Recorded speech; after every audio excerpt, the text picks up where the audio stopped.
And Doc Emrick, the play-by-play man for the NBC Sports, he joins the show right now. What's your first game, Doc? First name, Mike. Oh, it's your first game. Oh, we know I your see. first name. When's my first game? I'm sorry, I misunderstood. My apology.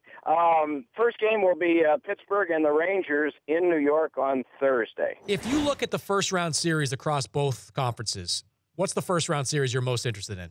Ottawa-Montreal, only because Ottawa had a head of steam going into the end and Montreal had some injuries. I think the headline series is New York-Pittsburgh, only because it's the President's Trophy guys against Sid and the Penguins, who have been struggling a great deal down the home stretch of the season. But the intriguing one is how Ottawa will do against Montreal, because, you know, it's a wild card against a first seed, that kind of thing. But that intrigues me a lot, and I think Calgary-Vancouver, for another reason, is one of those out west that does. But it's all going to be such fun. Not only because the fans of maybe, see, I'm a Pirate fan that grew up in Indiana. There are probably fans of the Chicago Blackhawks that grew up in Seattle. And unless they had a satellite hookup, they couldn't get their games. And now, because of all of the various things that are going to be on satellite as well as on the NBC stations, anybody can watch their team every game they play in the playoffs. And that's an all-time first. We began televising games way back in 1951 in hockey, but we've never had anything quite like this where every fan can see their team play every game. That was a nice plug there, Doc. Yeah, you did a great nice. job at the start. As a matter of fact, Chris, I think you were probably born a little bit too late, because in 1987, in the Stanley Cup playoffs, we had 86 fights. Last year, we had 9. You would have been a perfect fight doctor and a guy to be at Eyesight along with Pierre to scope out all the fights we used to have, but that's changed now. I love the access hockey gives you, though. I love Pierre between the glass. I mean, that's great. It was a great idea, and there's so much that, you know, even though there's glass there and everything else, there's so much that he's able to pick up. Most recently, we had a game in Pittsburgh, and there was a fiery exchange between Evgeny Malkin and Blake Como. They're teammates, and you oftentimes don't know that goes on down at the bench, but Pierre is the eyes and ears down there, and he can also overhear the coaches, because many of them are very vibrant and vocal, and so he's able to hear that and transfer it to all of us. Best hockey fight you've ever seen? Wow. The most intriguing one was a minor league one in my first year in Port Huron, Michigan in the IHL, because the layout was such that we had a penalty box that was next to the home bench, and there was no glass on it. And across the ice was the visiting team. And there was a penalty called on one of the visiting players who skated right by our bench and said something that the entire bench really enjoyed. And so when he stepped into the open penalty box, they basically stepped over the side wall and joined him there. Well, that means that everybody on the other side from Fort Wayne is streaming across the ice, and there's only so much room for a bunch of fraternity brothers inside a phone booth, right? So they spilled over the back, the fighting continued, and they burst through the double doors right near the box office, and the people are out there counting the money, and there are 2 sets of players from each team fighting. The police arrive and all of that. Now, in terms of a straight-up NHL fight, I don't know. One of the more memorable ones for me was a long time ago when it was a guy, Simone Nollet with Philadelphia, who came up against the league policeman at the time, John Ferguson with Montreal, and was fighting for his life because he was not a fighter, but he threw a couple of good punches, and all of a sudden he had the fight won. The fact that Simone was playing with Philadelphia meant that if there was a second fight that was asked, there were only about 8 guys at the bench willing to give it. You just pulled an IHL reference out like it was nothing, Doc. Well, it was a memory. You know how that is with your experience with the NBA and boxing. You see a punch land, perhaps, at ringside, and that registers with you in memory. Yeah. I had a chance once, Chris, to do the Golden Gloves in New York. I was working for the Flyers at the time, and MSG Network was needed someone to fill in for Sam Rosen because he had a Rangers playoff game. Well, I was the guy, and I figured anybody from Philadelphia must know fighting.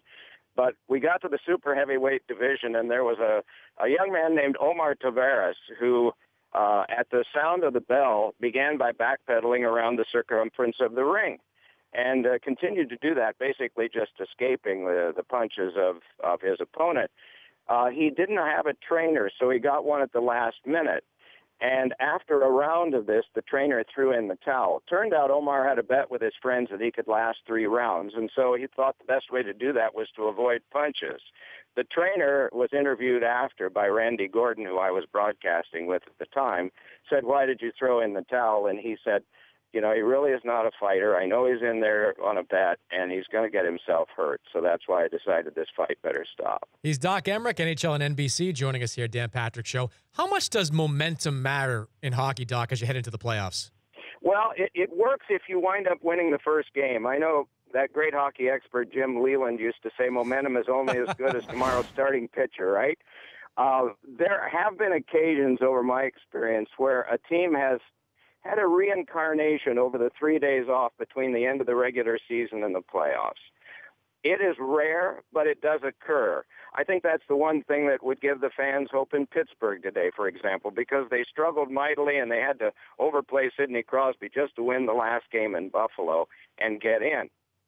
But the other side of it is their MVP this year was Marc-Andre Fleury. They do have the potential to do some damage, but they sure don't have any momentum going in. And, you know, there are since the salary cap came in 10 years ago, Chris, we've had several teams that wound up winning the whole thing, and they were lower seeds.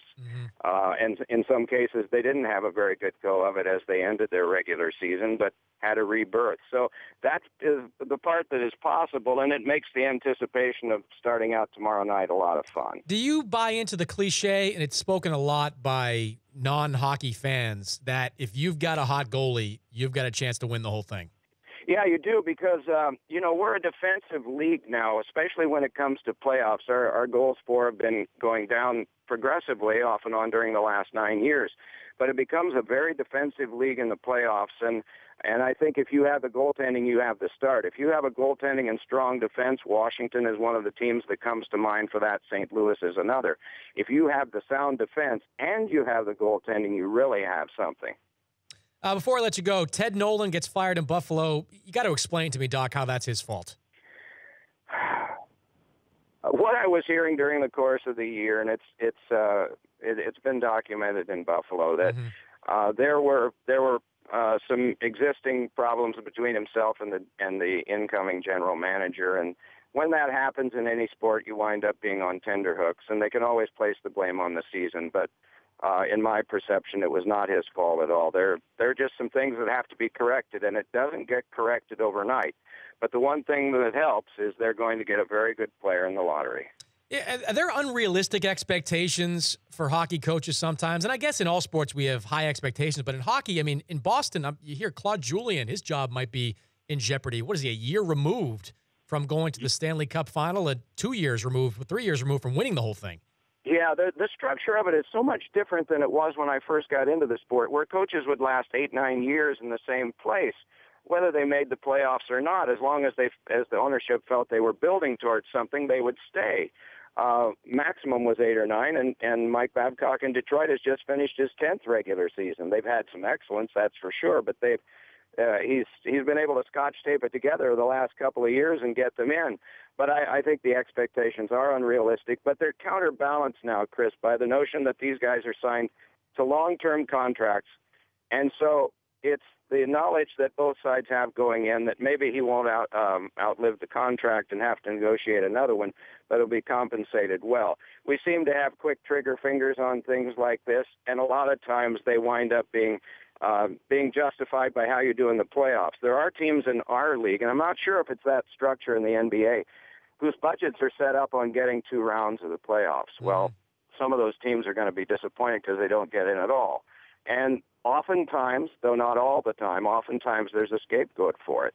The easiest scapegoats are the coaches and the general managers. More specifically, the coaches come first. Do you have an issue with, the tanking that seemed to go on in Buffalo during the year? I mean, in the NBA, we see it in Philadelphia, but Buffalo seemed to be a pretty egregious case as well. Yeah, different teams have different feelings about that. I've never known players to willfully want to do that, because basically they're really slashing their own throats by doing that, because why are we doing this? Well, so we can get a better player in the draft. Well, yeah, but isn't going to take one of your teammates' jobs, or maybe 2? yeah, that's possible. I think players have a pretty strong will. And the other thing about our athletes is that they rarely ever will broach the subject of how much they get for a playoff share. Now, they're paid well. They average about $2.5 million per player. But the subject of our playoff share and how much we get, I mean, for 8 weeks of work, if you win the whole thing, you've come out with $150,000. And again, this is in a league where the average salary is around $2.25, $2.5. So that notion never comes up. I think the fact that they're as committed as they are, by and large, I don't think that the individual athletes are into that kind of thing. You want to win, and sometimes there are things within the hierarchy where they want to pull back, and I know it was the saddest thing in Buffalo was when the fans were cheering for Arizona that night and every goal they got. The fans understand that it's going to get better, but that, in my mind, crossed the line. Good to visit with you, Doc. Appreciate the time, and enjoy the postseason. Good. If we ever get more fights in, we're going to call you. Absolutely. I'm in. Yeah, way to go. Thanks, Doc. It's Doc Emrick, NHL and NBC here on the Dan Patrick Show.